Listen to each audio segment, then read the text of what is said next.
शुक्र प्रदोष व्रत विधि। शुक्र प्रदोष व्रत के दिन व्रती को प्रातःकाल उठकर नित्य कर्म से निवृत्त हो स्नान कर शिव जी का पूजन करना चाहिए। पूरे दिन मन ही मन ओम नमः शिवाय का जप करें। पूरे दिन निराहार रहे। त्रयोदशी के दिन प्रदोष काल यानी सूर्यास्त से 3 घड़ी पूर्व शिव जी का पूजन करना चाहिए। शुक्र प्रदोष व्रत पूजा संध्या काल 4:30 से लेकर संध्या 7 बजे के बीच की जाती है। संध्या काल में पुनः स्नान कर स्वच्छ श्वेत वस्त्र धारण कर पूजा स्थल अथवा पूजा गृह को शुद्ध कर ले। यदि व्रती चाहे तो शिव मंदिर में जाकर पूजा कर सकते हैं। 5 रंगों की रंगोली बनाकर मंडप तैयार करें। पूजन में सभी सामग्री एकत्रित कर ले। कलश अथवा लोटे में शुद्ध जल भर ले। कुश के आसन पर बैठ कर शिव जी की पूजा विधि विधान से करें। ओम नमः शिवाय कहते हुए शिव जी को जल अर्पित करें। शुक्र प्रदोष व्रत कथा। प्राचीन काल की बात है। एक नगर में 3 मित्र रहते थे। एक राजकुमार, दूसरा ब्राह्मण, तीसरा धनिक पुत्र। राजकुमार व ब्राह्मण कुमार का विवाह हो चुका था। धनिक पुत्र का विवाह हो गया था किंतु गौना शेष था। एक दिन तीनों मित्र स्त्रियों की चर्चा कर रहे थे। ब्राह्मण कुमार ने स्त्रियों की प्रशंसा करते हुए कहा, नारीहीन तो गर्भूतों का डेरा होता है। धनिक पुत्र ने यह सुना तो तुरंत ही अपने पति को लाने का निश्चय किया। माता पिता ने उसे समझाया कि अभी शुक्र देवता डूबे हुए हैं। ऐसा में बहु बेटियों को उनके घर से विदा कर लेना शुभ नहीं होता है। किंतु धनिक पुत्र नहीं माना। ससुराल जा पहुंचा। ससुराल में भी उसे रोकने की बहुत कोशिश की मगर उसने जिद नहीं छोड़ी। माता पिता को विवश होकर अपनी कन्या की विदाई करनी पड़ी। ससुराल से विदा हो पति पत्नी नगर से बाहर निकल ही थे, उनकी बैलगाड़ी का पहिया अलग हो गया। एक बैल की टांग टूट गई। दोनों को काफी चोटें आई, फिर भी आगे बढ़ते रहे। कुछ देर जाने पर उनकी भेंट डाकुओं से हुई। डाकू ने धन धान्य लूट लिया। दोनों रोते पीटते घर पहुंचे। वहां धनिक पुत्र को सांप ने डस लिया। उसके पिता ने वैद्य को बुलाया। वैद्य ने निरीक्षण के बाद घोषणा की कि धनिक पुत्र 3 दिन में मर जाएगा।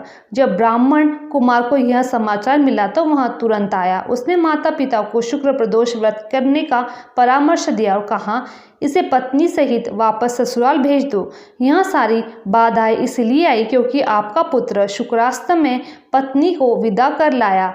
यदि यह वहां पहुंच जाए तो बच जाएगा। धनिक को ब्राह्मण कुमार की बात ठीक लगी। उसने वैसा ही किया। ससुराल पहुंचते ही धनिक कुमार की हालत ठीक होती चली गई।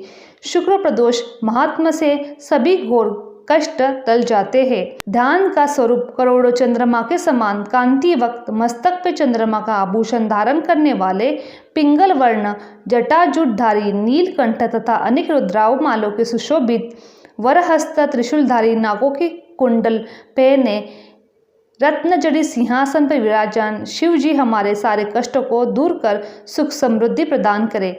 ध्यान के बाद शुक्र प्रदोष व्रत की कथा सुने और सुनाए।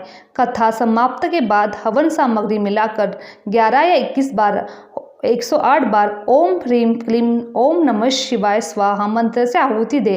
इसके बाद शिव जी की आरती करें। उपस्थित जनों का आरती दे। सभी को प्रसाद वितरण करें। इसके बाद भोजन करें। भोजन में मीठी सामग्री का उपयोग करें। शुक्र प्रदोष व्रत उद्यापन विधि। स्कंद पुराणों के अनुसार व्रती को कम से कम 11 अथवा 26 त्रयोदशी व्रत के बाद उद्यापन करना चाहिए। उद्यापन के एक दिन पहले श्री गणेश भगवान का विधिवत षोडशोपचार विधि से पूजन करें। पूरी रात शिवजी पार्वती श्री गणेश जी भजनों के साथ जागरण करें। उद्यापन के दिन प्रातःकाल उठकर नित्य कर्मों से निवृत्त हो जाए। स्वस्थ वस्त्र धारण कर पूजा गृह को शुद्ध कर ले। पूजा स्थल पर रंगीन वस्त्रों और रंगोली की मंडप बनाए। मंडप में एक चौकी अथवा पटेरे पर शिवजी पार्वती की प्रतिमा स्थापित करें। अब शिवजी पार्वती का विधि विधान से पूजा करें। भोग लगाए। शुक्र प्रदोष व्रत की कथा सुनाए। अब हवन के लिए आम की लकड़ी का उपयोग करें। साथ में हवन के लिए गाय के दूध की खीर बनाए। हवन कुंड में पूजन करें। दोनों हाथ जोड़कर हवन कुंड को प्रणाम करें। अब अग्नि प्रज्वलित करें। शिव पार्वती के नाम से खीर ओम उमा सहित शिवाय नमः मंत्र का उपचार करते हुए 108 बार आहुति दे। हवन पूर्ण होने के पश्चात शिव जी की आरती करें। ब्राह्मणों को सामर्थ्य अनुसार दान एवं भोजन कराएं। आप अपने इच्छाओं से 1 या 2 ब्राह्मण को भोजन दान करा सकते हैं। यदि भोजन कराना संभव न हो, किसी मंदिर में यथाशक्ति दान करें। इसके बाद बंधु बांधवों सहित प्रसाद ग्रहण एवं भोजन करें। इस प्रकार उद्यापन करने से व्रती के पुत्र प्रौढ़ से युक्त होता है तथा आरोग्य में लाभ होता है। इससे अतिरिक्त वह अपने शत्रुओं पर विजय प्राप्त करता है एवं संपूर्ण पापों से मुक्त होकर शिवधाम को प्राप्त होता है।